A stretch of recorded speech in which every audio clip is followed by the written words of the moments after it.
Hey everybody, how's it going? Today we're going to do a short little segment on growing your social media as a realtor and just a easy, simple 5-step plan to maximize your returns from your social media.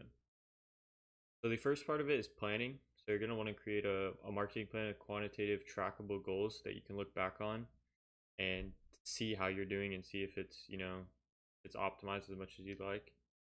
The second part is your niche. If you haven't already, you want to find your niche, whether that be, luxury listings, military location, condos, land, whatever.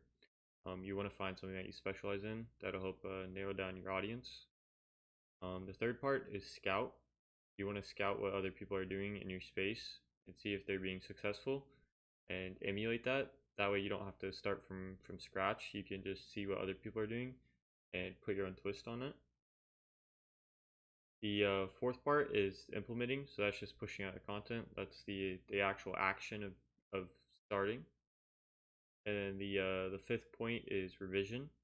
So this step goes on forever. You're always looking back at your goals and evaluating how your content is doing.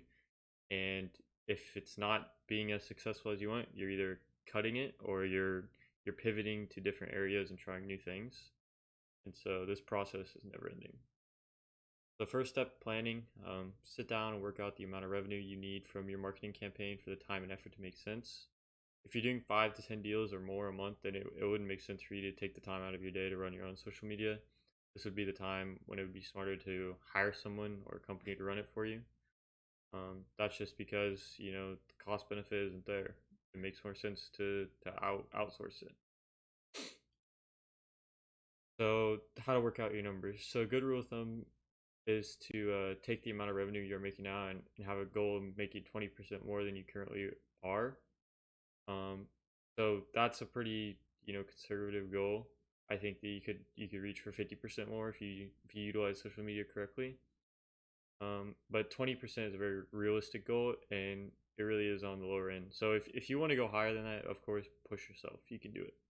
So that's kind of just the planning step of how to put numbers on paper, and also during the planning step you want to figure out how much content you are going to post.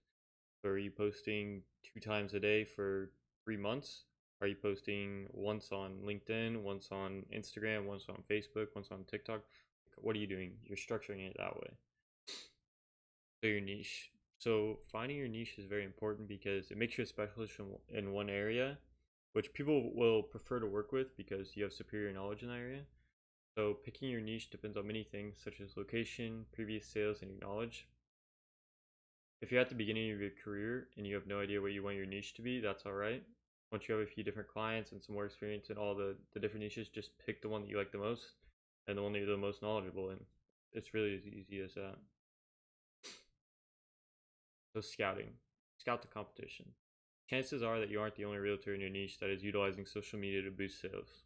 Look around at some of the top agents in your area and check out their social medias for some ideas on what to post and how they are leveraging their social presence for more deals. Take what they do and put your own twist on it.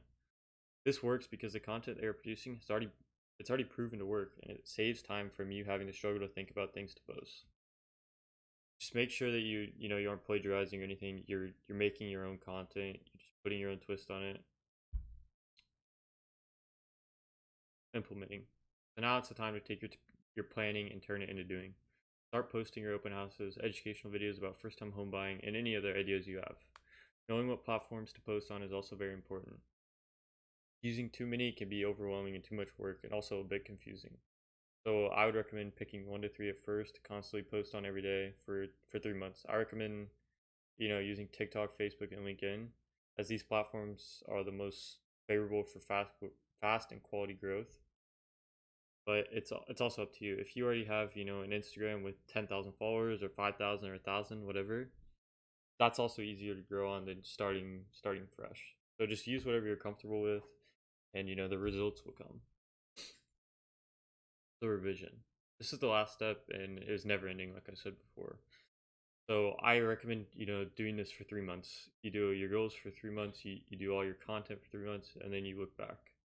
So after your 3 months, I would take an hour or two and reflect on your progress. Look at which videos are posted the best, and just take a mental note to continue posting that kind of content, and just really look back and see if your goals that you put forth are being reached, and if they're not, you need to do something different. So if doing something different is the platform, if you're posting on two platforms and they're doing really well and your third isn't, maybe look at switching that one or dropping it completely. So the thing about this stage is that it will be forever. You can always optimize a little bit more and continue to improve your skills and continue to keep a growth mindset and learning. So yeah, that's just a short little video of, some things that you can do to increase your social presence and get some quality leads and clients through social media. Thank you.